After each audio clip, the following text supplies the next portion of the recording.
Okay, we're here. It's Wednesday. We're here because it's Wednesday. Sharon, Moriwaki, and me, my co-host, here on Hawaii, the state of clean energy. Sharon, hi. Hi, Jay, and have a happy Energy Wednesday to you. Of course, thank you. Why don't you introduce our special guests? Okay, I'm so pleased that we have Bob and Kelly here. Where are you calling in from, Skyping in from? Okay, we're Skyping in from Billings, Montana. From the Harvest Energy Conference. Okay. Okay, well, All right. that's Kelly King. That's Bob Kelly King. and Bob King. Welcome to the show, you guys. Thank you for making the effort of joining us from Billings, Montana by way of Skype. You look terrific. Telling us all about biofuels and where we are today, and maybe bringing more information to us of what's happening. So, take it away, Bob, Kelly. Okay, some great news a couple of days ago from CARB, the California Air Resource Board. Is that right, Bob? Who have, after 7+ years of studying intently various biofuels, have declared that biodiesel is the #1 low-carbon biofuel in the land. So that was very good news for us and also for our Hawaii State Department of Transportation. We've been working with Ford Fujigami, the director, to get the state DOT fleet on biodiesel. What's number 2, Kelly? What's number 2? Yeah. I don't know. And I don't care, is that what it is? I get it. There's a long distance between number 1 and number 2. Whatever it is. So who made this proclamation? State of California? Yeah, the California Air Resource Board, and they're always trying to, they spend a lot of money and energy trying to, technical energy, trying to figure out how they're going to get to their low carbon fuel standards. So they analyze everything from, this is including, actually, that biodiesel that they're studying is from soybeans, which is even less carbon savings than our recycled oil. But they just look at indirect land use and all kinds of different issues. And, they say that biofuel is #1. Biodiesel. Biodiesel, sorry. Biofuel is a whole big thing. Big thing. Yeah, but the question is, what does that mean that they said that? Does it mean that something will happen now? Does it mean that every man, woman, and child in the state of California will be, doing biodiesel now? What does it mean? Well, it means that in order to meet their standards of reducing their carbon footprint, they can get there faster. With every gallon of biodiesel, you're going to get there, say, twice as fast as you would with ethanol, or obviously with petroleum, you never get there. So it's looking at what's the value of the different technical processes that we are implementing today, and they have kind of verified where we are at, which is that biodiesel really is very sustainable, and it offsets more carbon than any of the other biofuels that are out there. So what is the California Air Board doing? I mean, is it giving incentives now? And they say you have to, buy biodiesel, or is there any kind of policy that has come out of this announcement that biodiesel is the least carbon emitting fuel, or the best fuel to use, biofuel to use, basically? Well, there is. There's an LCSF, low carbon fuel standard credit, that is traded in California. So if you're a company that's supposed to be reducing your carbon footprint by whatever the state mandate is, and you don't, you can buy credits from somebody that does. So when our company and our sister company in Oregon sells biodiesel into California, which we do, we ship into the San Francisco market. For every gallon we take down there, we get a credit of something like 30 to 60 cents a gallon, depending on where the market's at the time. And that's for that credit, basically green tag or whatever you want to call it, but it's an LCSF credit that the company we sell it to can turn into the state of California to meet their obligations to reduce their carbon footprint in the state of California. So if I turn in some credits, what happens? Do they give me money?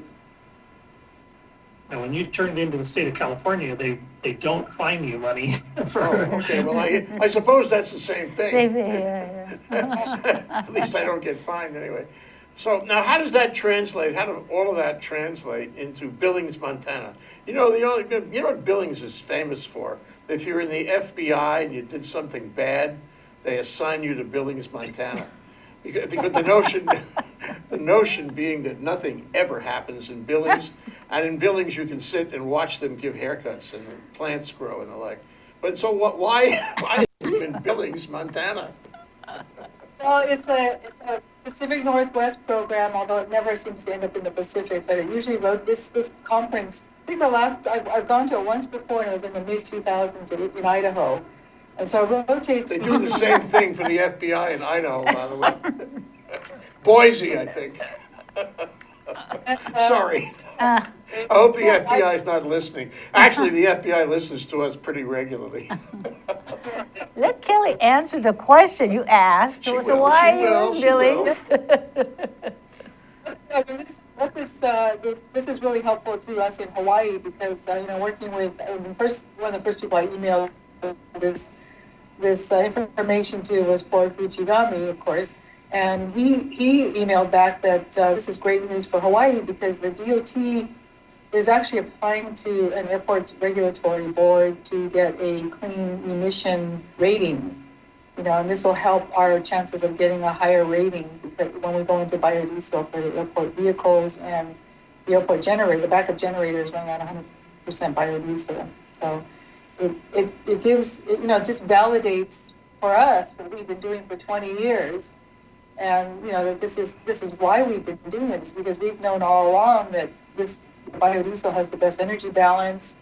It's probably one of the easier fuels to make cleaner and to turn a profit at low community scale production.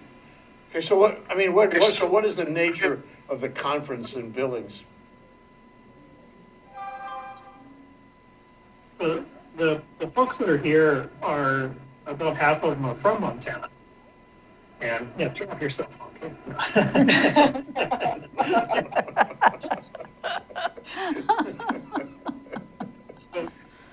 So wait a minute. Half the folks that are at this conference are from Montana, either, business people or government. And the other half are from outside of Montana, from, around predominantly though around the Northwest. And they get together to talk about how they basically grow energy, either from ag or it also includes other things. Bonneville Power Administration is here, who has the hydro. There's the wind folks and the PV folks and other government. So they're just looking at ways that they can create energy. Remember now, half of Montana's energy comes from coal. So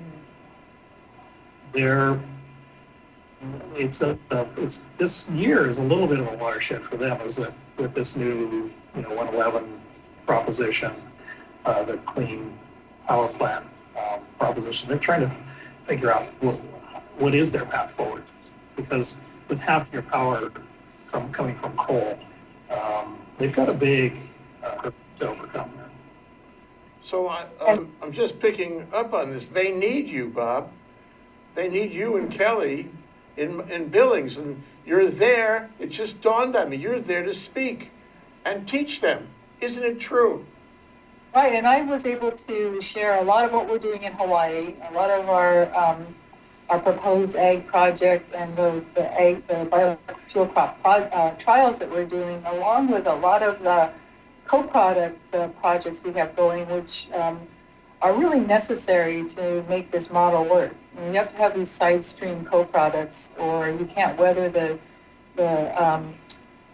years like we have now with the low petroleum prices. You know, we have a lot of customers who are dedicated to doing the right thing and, you know, cleaner fuel, and we'll budget for that. But we also have a lot of customers who are about the bottom line and will only do that. You know, I mean, they want to look good, but they will only do that if the price is cheap. So, in order to help support that side of things, the co-products are really important.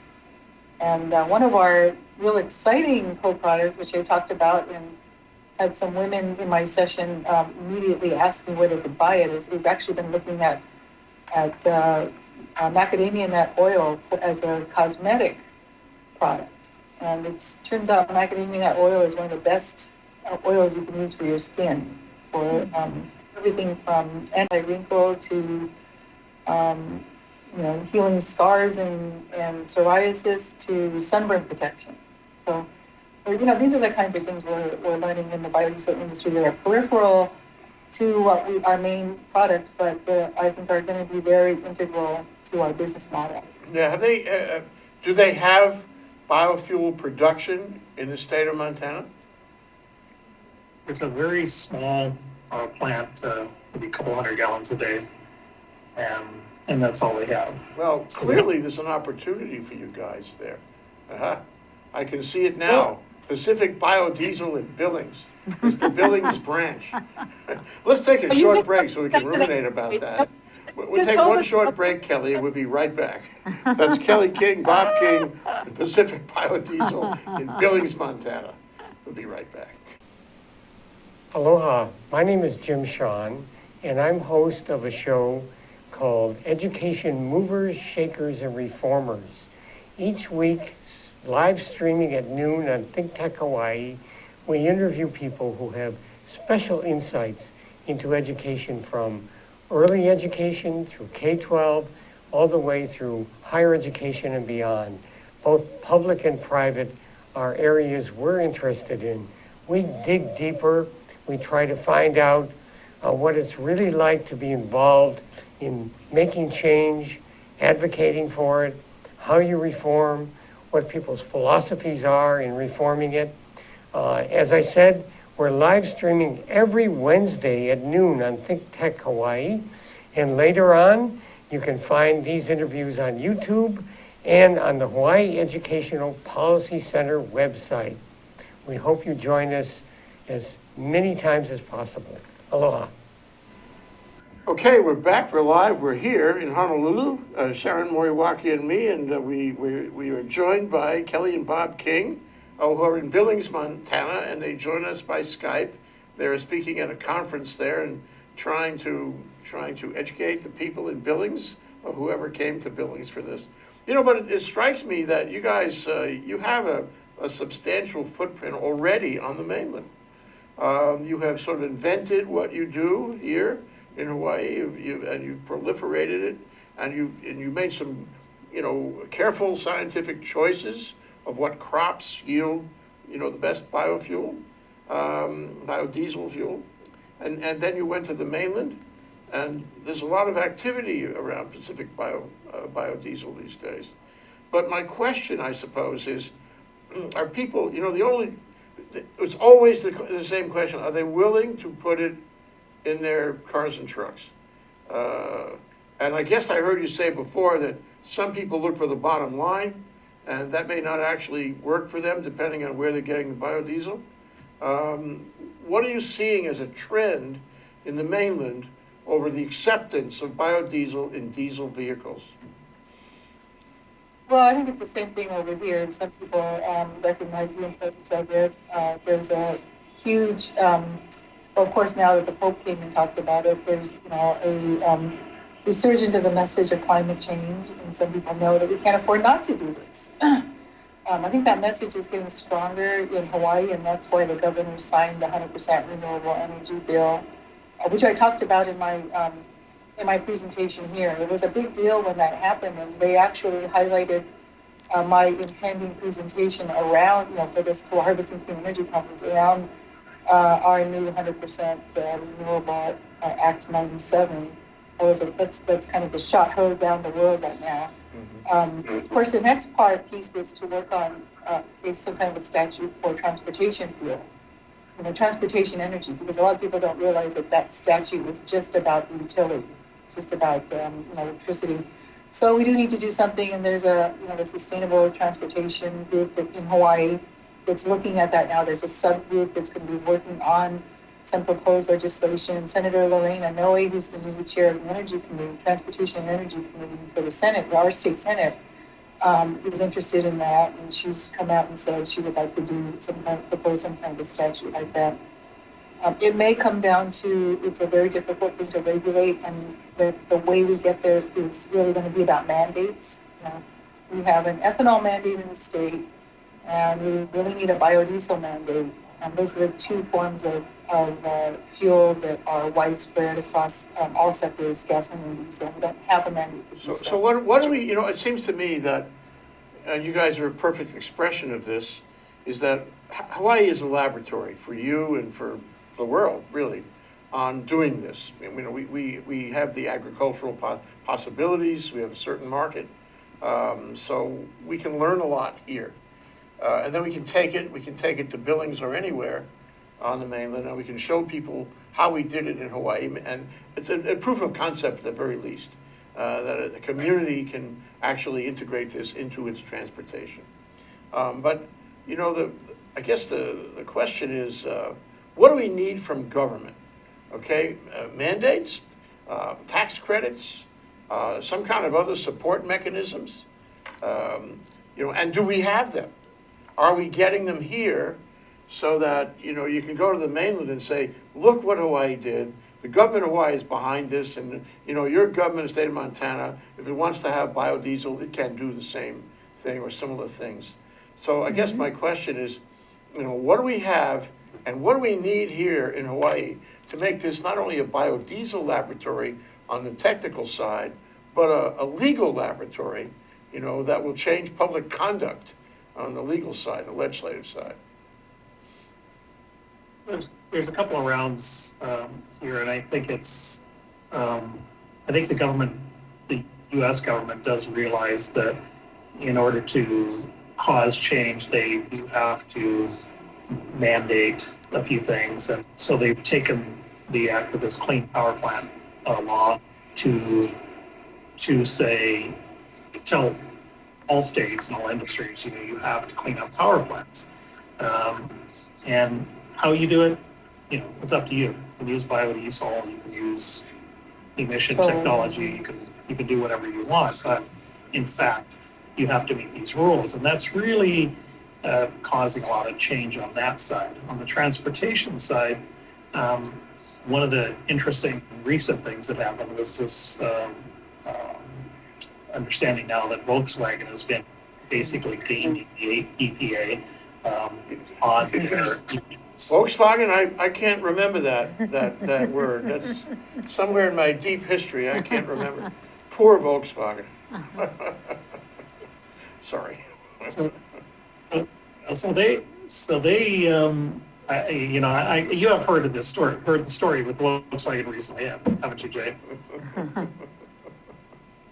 that they've set aside about $7 billion for what they anticipate is going to be a very heavy legal issue, because they basically cheated the emission and some system. People feel the 7 billion.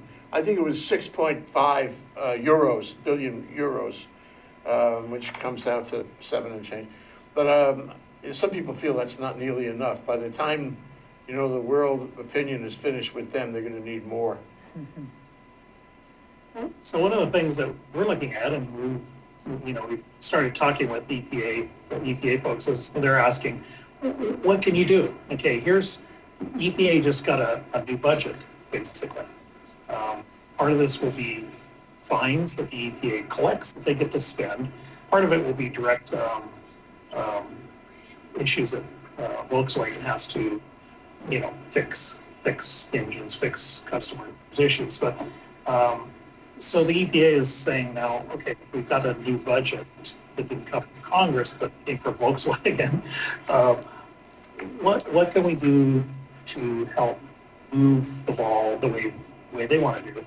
They want to move it, and biodiesel is definitely part of the plan. So I don't know what it is. I don't know how that'll go. It's an interesting movement. Is it money for, plants or production, or is it, some policies that need to be changed? I know we were working on the biofuels production tax credit, but anything else that would trigger more development and support for locally produced or any production of biofuels for the market? The production tax credit needs to be passed and signed. We got as far as we've ever gotten last year. This year, I had some talks with some leadership in the House and Senate, and they feel confident that they can fix it and get it signed this year. And I think that the governor wanted to sign it, if not for the AG's office. But that's certainly important. I think mandates are going to be very important. We can start with a 10% mandate. We're not going to get to 100% renewables in our lifetime if we don't start somewhere. And 10% is easy. It's very transparent. There's states that have 11, 12% mandates. But how do you mandate the use of how do you mandate the use of biodiesel? I mean, well, you say that every gallon of biodiesel sold or diesel sold at a pump. Oh, I in the see. State of Okay. Contain 10% biodiesel, and this is what other states have done, all the way up to 11 or 12%. In other areas, even in as cold an area as Minnesota. So in Hawaii, where we can burn 100% biodiesel all day long, we should definitely be mandating 10%. We've got this 10% ethanol. We don't even make ethanol here. So economically, biodiesel benefits the state in many, many more ways. Sure. Besides the balance, the environmental, it's got the economic component. So there's no change needed for my vehicle if I use biodiesel, the 10% mandate? No, and there's no change if you use up to 20%, but we're not making that much that we could provide that much. So even if we tie it to, which other states have done, tie the mandates to in-state production. Oregon did that, and as soon as in-state production reached a capacity of 50 million gallons a year, their 5% mandate kicked in. So do I get a break?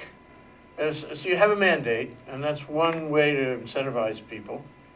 But we have the barrel tax on straight fossil fuel. Do I get a break if I comply with the 10% mandate on diesel fuel? Because diesel, the 90%, whatever it is going to be fossil fuel. Do I get a break on the barrel tax? Well, the barrel tax were coming to us. We wouldn't need the mandate, but the truth of the matter is that the barrel tax has not gone into production of biofuels, and none of that money has come to any that I know of, any local Hawaii biofuel companies to help with production or with incentivizing sales or anything. So if that were mandated and that could replace some kind of a mandate, we could probably get it out there and be able to drop the price to be more competitive. But the way to really make it, equitable across the state is to just do a mandate per gallon, and everybody's buying. It's just like they didn't change the price structure when they mandated ethanol. Yeah. They just put ethanol. Everybody had to be selling ethanol, or a certain percentage of ethanol at the gas. But you're still talking about a contained market. I mean, correct me if I'm wrong. So there are X number of vehicles in the state or in other states that are diesel vehicles. And those are the ones that would use the biofuel. But it's only X. 50 million gallons. There's 50 million gallons of diesel fuel used on road every year in the state of Hawaii.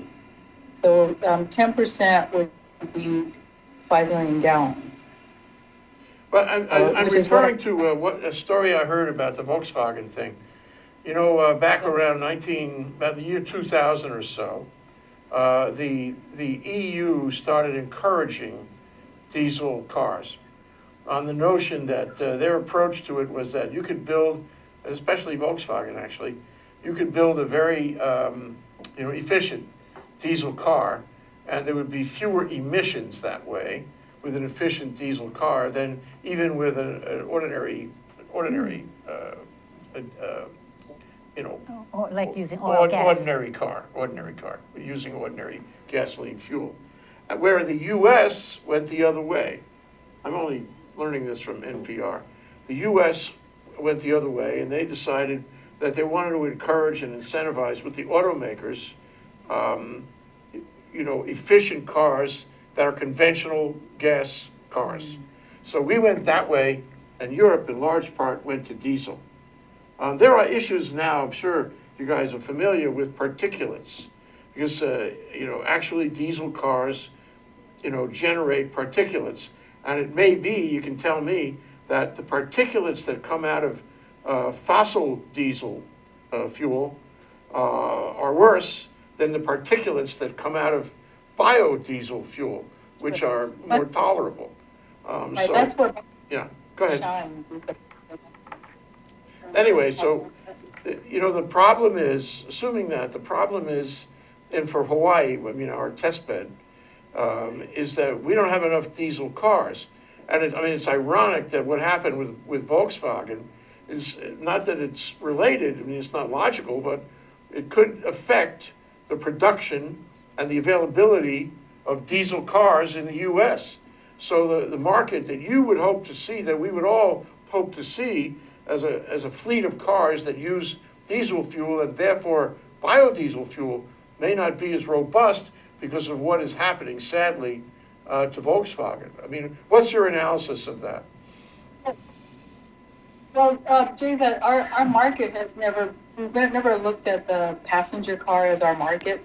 Our market is more of the fleet trucks, you know, the diesel truck fleets, which, you know, like DHX, Tri-Isle, Hawaii Logistics, these kinds of trucks. Yeah, Kelly, but wouldn't it be fantastic if we had 500,000 diesel cars on the road that could all use biofuel from Pacific Biodiesel? I'd like that. Wouldn't you like that?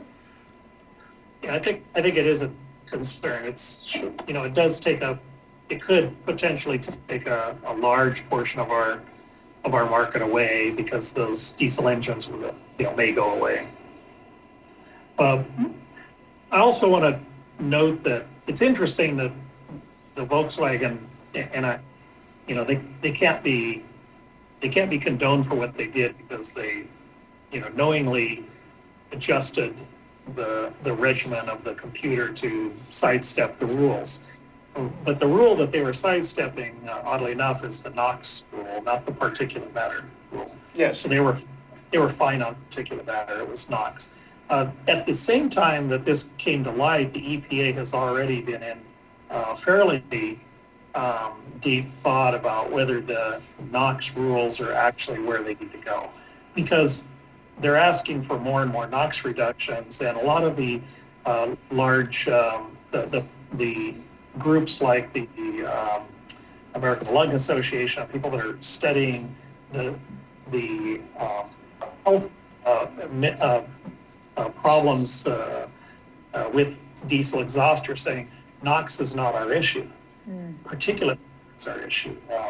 PAH emissions. There's other components of that exhaust emission that we now know those are the issues. But our rules are still from, you know, times past when we thought NOx, smog, was the actual issue. So they've got two crossing paths now. One is they're less concerned about NOx, but somebody just cheated on NOx and they're gonna come down on that hammer. Yeah. So I don't know how that's all gonna play out. It's a strange intersection we're at right now. And in a way, we're at a strange intersection here in the program because we have to take a break. So it's not the same kind of intersection, but it's equally strange. That's Bob and Kelly King over there in Billings, Montana, from Pacific Biodiesel. And we're talking about biodiesel is alive and well in Billings and elsewhere, in Hawaii too. Here on Hawaii, the state of clean energy. We'll be right back. Hi, my name is Stan Osserman, and I host the show every Friday here on ThinkTech Hawaii called Stan the Energy Man. We talk about everything energy, from anaerobic digesters to batteries to hydrogen fuel cell, and grid power. And we do that to keep you informed on the latest technology that's out there and the things that are going on in Hawaii. We broadcast every Friday from noon until 1 o'clock, and I hope you'll tune in. So sometimes we'll be on ThinkTech, and sometimes we'll be on Olelo Channel 54, and I'd like you to listen in to me and join me every Friday. We'll see you then. Aloha. Okay, we're back. One of the things we talked about during the break was, the level of technology that you guys have achieved. And what has it been, 20 years you've been doing this? You look so young. So, yeah, look at him, yeah. So my question is, is there anybody around that you meet at this conference or any other conference that can say, we have a facility that is better than you guys with all of the, investigation, research, and development you've done here in Hawaii? No, we're not finding that at all. And in fact, I was talking to a professor at a major university that develops biodiesel technology. He was saying, I'd love to come out and actually see this plant that you have in Hawaii. And I said, sure, come on, let's, bring your students out. And he said, really, I can look? And sure. It's what they don't have. You guys have great prospects and a lot of variables, and certainly, it's been a sleigh ride in the last 5 years or so on the clean energy adventure in Hawaii, and it sure is these days, for sure. We know this every Wednesday. But I want to point out some of the variables you must be dealing with. Number one, the kind of crops you would select. Number two, the market. I know you went to the airport and you have a lot of diesel vehicles. But query, is the passenger vehicle on your radar, so to speak? What do we need to get to a place where we have real penetration of biodiesel, here all around town? And finally, the electric car and the hydrogen car, all those things. I wouldn't call them competitors, but they're other vectors in the marketplace. How is this all going to settle down? Do you see a world run by biodiesel, or is it a world run by, a variety of clean transportation? How do you see it in our lifetimes? Well, I think those are the vehicles. I think we have to get electric cars because If that's for me, then tell them we can't talk right now. you know what, we want all the renewables that are viable. So electric cars, when the grid is renewable, is a great way to go. And we will get the grid renewable through a variety of sources that we don't need to talk about at this moment. But we see our path being a little bit winding. In the beginning, we'll help the utilities get some renewables into their system because they're there for us right now, and transportation may not be. Eventually, though, it's going to go to transportation. It's going to go to tractors. It's going to go to marine, the boats. Oh, there's a They huge don't really have a market. lot of. Marine is a huge market. I hadn't remembered that. Yeah, huge. Not only in Hawaii, but if the technology can get up to biodiesel and marine use, it's just enormous. It's worldwide. We can supply our inter-island tugs pretty handily, actually. Yeah, that's great. That's a number we can handle. Marine transportation is actually pretty efficient if you go the big slow boats, not high speed fast transportation, but the slow boats. Yeah. They're pretty darn efficient. But we're not gonna own the energy future. We need to step up in our piece of it, though. Otherwise, the rest of it won't work. And Well, it everybody seems else. to me that if you pick the right crop, and you begin growing it in volume, to sort of replace the old agriculture that Hawaii had, you could grow an awful lot of biodiesel, and you could not only satisfy the airport and the inter-island marine trade, we could export it in large volumes, isn't it? We could be an agricultural community one more time, isn't it? Isn't that in the future there somewhere as a possibility anyway? We certainly could be an agriculture community. Our goal is to displace all the fuel that comes in here first. to be making our own fuel, and the types of egg jobs and egg processing jobs and co-product production jobs are going to be new types of jobs for people in Hawaii. Exciting jobs, high family wage earning jobs. That's one of the economic benefits that we need for the state and county entities, administrative entities to understand, because it's worth it even if they had to pay 20 cents more a gallon, because all this money is staying in the state of Hawaii. It's creating jobs, it's creating taxable income and revenue.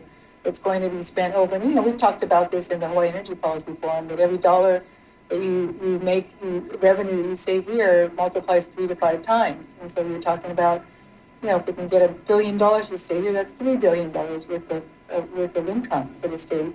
So that's the kind of thing that the Hawaii Energy Policy Forum is exploring through their cost benefit study as well, to be able to quantify that information, show our state legislators, our representatives and senators, and our state administration that that's why we need this production tax credit. It's an investment. You put the money in now, it's all going to come back 3 to 5 times in the future. Right, in the the economic effect of it, it's just staying within the Right. economy. One thing it raises in my mind is the peaking plant at Kapolei, which is run by biofuel, that is shipped into the state in fairly substantial quantities. That's not your biofuel. Could it be No. your biofuel? Could your Yes, biofuel? it will be. Our contract, we were not, in the past, we were not big enough to bid on it until we got the Big Island plant going. And we did bid on it the last time we won that contract. That contract is almost through the PUC process.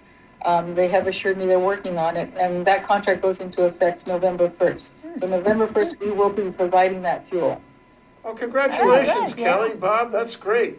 Because that's really the mainstream, that's generation of power using local biofuel. That's a wonder. This is kumbaya, as far as I'm concerned. So Kelly, Bob, in terms of doing that, what is needed in terms of, we say local? On the other hand, they say, well, we can't produce enough. So how do we get to that, and what is that point, and what is needed so that we do create and produce enough to be self-sufficient, or at least in the biofuel space?